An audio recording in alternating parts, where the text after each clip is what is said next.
अस्सलाम वालेकुम नाज़रीन, प्रोग्राम आपकी आवाज़। आज एक साहब हैं, इन्होंने पहले भी प्रोग्राम किए, लोगों ने पसंद किए। आज इनसे पूछेंगे कि अदालतों के ख़िलाफ़ इस वक्त जो जरदारी और ये फजल रहमान, शहबाज शरीफ इस वक्त बोल रहे हैं, और इनकी नज़र में ये है कि इन्हें इंसाफ नहीं मिल रहा। तो ये क्या समझती है कि अब क्या अदालतें क्या करें, किस तरफ जाएं? जी अस्सलाम वालेकुम। जी, वालेकुम सलाम मुबारक भाई, कैसे हैं? हाँ जी, अल्हम्दुलिल्लाह। मैंने कहा अदालतें किधर जाएँ? अगर वो इंसाफ से एक आधा फैसला कर बैठती हैं तो फिर उनके ऊपर चढ़ाई कर दी जाती है। सर बात ये है, गुजारिश ये है कि एक अदालत ही रह गई थी जिसके हुँ। ऊपर हमें मुकम्मल एतमाद है, और माशाल्लाह हमारी अदालतें फिर भी बहुत अच्छा काम कर रही हैं। दुनिया जो मर्जी कहती फिरे, और करप्ट सियासतदान तो कहेंगे, करप्ट सियासतदान तो इसलिए कहेंगे कि वो उनकी करप्शन जो है वो जब नंगी हो रही है, यानी ये वो मतलब सियासतदान तो किसी और चीज पे बोल रहे हैं, मतलब अपनी करप्शन को छुपाने के लिए सारा कुछ बोल रहे हैं, but the thing is this कि वो सारी करप्शन अयां हो रही है, लोगों के सामने पता चल रहा है लोगों को। हुँ। तो उस वजह से ये अब एक अदालत रह गई थी जो कि इंसाफ से चल रही थी। अब अगर ये अदालतों को भी नहीं रहने देंगे तो आम इंसान किधर जाएगा? मिसाल के तौर पे मैंने आपको अपने पिछले प्रोग्रामों में बताया था कि मैं एक 22वें ग्रेड का एक ऑफिसर का बेटा हूँ, और अगर मुझे इंसाफ पिछले 55 सालों में नहीं मिल सका मेरी जिंदगी में, तो एक आम इंसान को क्या इंसाफ मिलेगा इस मुल्क में? हुँ। तो आपके सामने है सारा कुछ भाई। अच्छा, ये तो बताइए कि बात ये आपको जो इंसाफ 55 साल से नहीं मिल सका, आगे कोई उम्मीद है आपको? है। सर मैं वही तो गुजारिश कर रहा हूँ कि मुझे तो पाकिस्तानियों पे यानी एक तो होता है ना बंदे के दिल में अल्लाह ताला का खौफ और तरस आता है कि ये एक जो आम फैमिलियों के बंदे हैं इनका क्या बनेगा। यानी मैं एक अल्टीमेट फैमिली के यानी अल्टीमेट रैंक का बेटा, अगर मुझे 55 साल में जस्टिस नहीं मिला, और मैं अपने बच्चों से तकरीबन 33 साल से दूर हूँ, उसमें नहीं मिला, जायदाद मेरी अरबों रुपए मेरे से दूर है, उसमें मुझे इंसाफ नहीं मिला।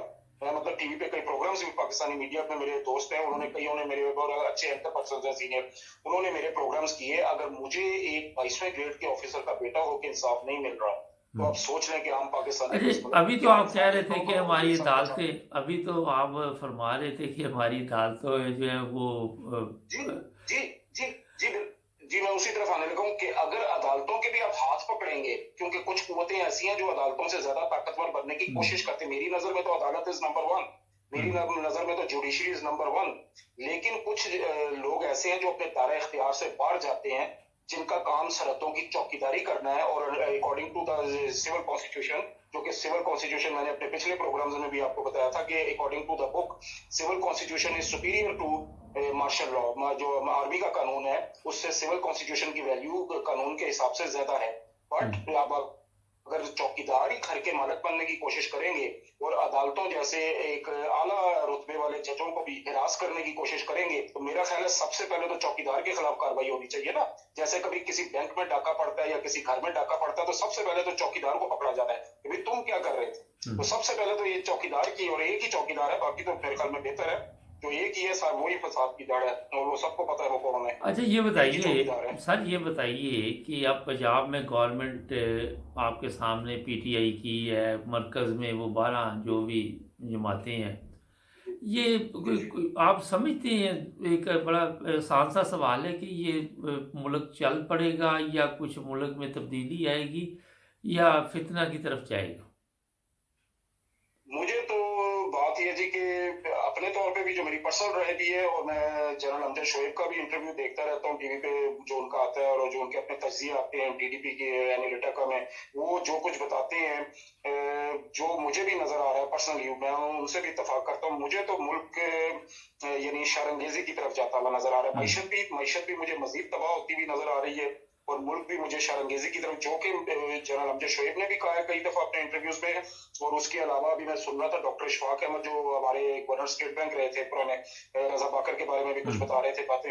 बात ये है कि इंटेंशनली वो भी, डॉक्टर इशफाक अहमद साहब भी यही कह रहे थे कि मुल्क की मैशत को जानबूझ के तबाह किया जा रहा है। बल्कि वो प्रोग्राम मैंने अभी सेव करके रखा हुआ है डॉक्टर हुँ। साहब का, वो जो गवर्नर स्टेट बैंक थे।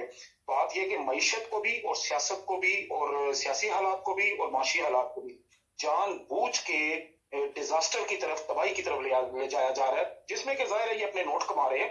क्योंकि इन्होंने जो आगे इलेक्शन करने हैं उसके लिए ये पेट्रोल के पैसों से तो पैसे इकट्ठे करेंगे, पेट्रोल और डॉलर के पैसों से तो दिहाड़ियां लगाएंगे, और वो पैसा ये फिर हराम का पैसा आगे इस्तेमाल करेंगे इलेक्शनों में। नहीं तो तो पहले this is what which is मुझे गोइंग ये ऑन। बताइए, पहले कौन सा हलाल का इस्तेमाल होता है जो अब वो।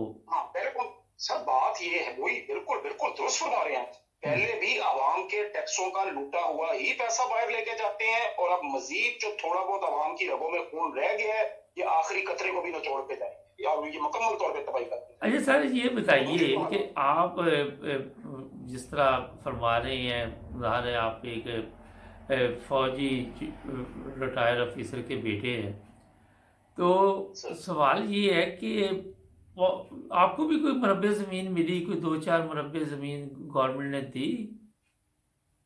सर मैं तो उन्हीं उन्हीं चीजों से, बल्कि ये समझ लें कि वही वही चीजें हैं जिनके लिए मैं, वो तो मतलब है कि एक लीगल उसमें ये समझा जाता है ना, क्योंकि मेरे वाले साहब भी जो है वो अल्टीमेट रैंक पे थे, तो बात ये कि आखिरी रैंकों पे जाके तो बिल्कुल मुरब्बे भी मिलते हैं, जायदादें भी मिलती हैं, और माशाल्लाह क्योंकि वाले साहब के जो ताल्लुकात थे वो अफसरों के साथ, कोर कमांडरों के साथ भी बड़े अच्छे थे, तो मतलब जायदाद भी काफी ज्यादा वाले साहब को आम मतलब सीनियर रैंकों की वजह से मतलब ज्यादा मिली थी आम ऑफिसर्स की अच्छा नस्बत। अच्छा सर, ये लेकिन बताइए, एक चीज़ है, बड़ा एक आसान सा सवाल है कि आप क्या जी जी देखते हैं कि इस वक्त पंजाब में जो गवर्नमेंट आई है पीटीआई की, ये और मरकज़ की जो गवर्नमेंट है, ये आपस में जी कोई अच्छे तल्लुकात पैदा कर सकेंगी? कोई नज़र आ रहे हैं? मुझे तो नज़र नहीं आ रहे, आप क्या कहते हैं?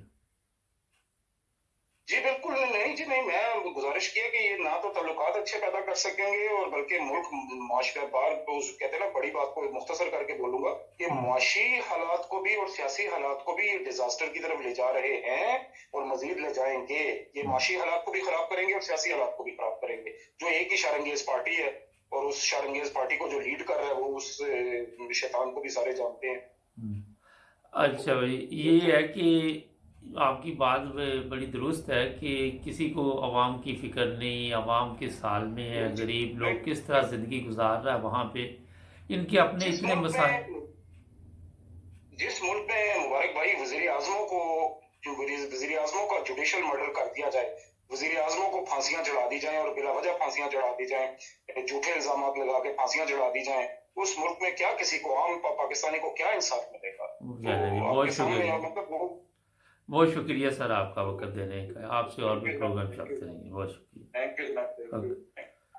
नाज़रीन, बात बड़ी सादा सी सर ने बताई कि एक आम आदमी के लिए इंसाफ कितना मुश्किल है, कितना मसला बना हुआ पाकिस्तान में, और वो भी बेचारा जब अदालतों में जाता है तो उसको समझ नहीं आती, हर चीज़ वो बेच देता है, जायदादें बिक जाती है, कर्जे चढ़ जाते हैं, उसके बावजूद वहाँ पे इंसाफ नाम की चीज़ आपको नज़र नहीं आएगी। गरीब आदमी के लिए वो पाकिस्तान जो कायद आज़म ने बनाया था वो सबके लिए था, मगर इस वक्त किस अज़ाब से वो लोग वहाँ पे ज़िंदगी गुजार रहे हैं, आप इसका अंदाज़ा नहीं लगा सकते। जो यूरोप और अमेरिका कनाडा में लोग बैठे हुए हैं, मगर जो पाकिस्तान में बैठे हुए हैं वो देख रहे हैं कि यहाँ पे क्या है। मगर नफसा नफसी का आलम है, हर बंदे को अपनी इतनी प्रॉब्लम है कि वो दूसरे के मसाइल में दिलचस्पी भी नहीं लेता। हमारे चैनल को सब्सक्राइब करें, जुड़े रहें हमारे साथ, ताकि और भी प्रोग्राम आपको मिलते रहें। मिलेंगे एक नए प्रोग्राम में। अल्लाह हाफ़िज़।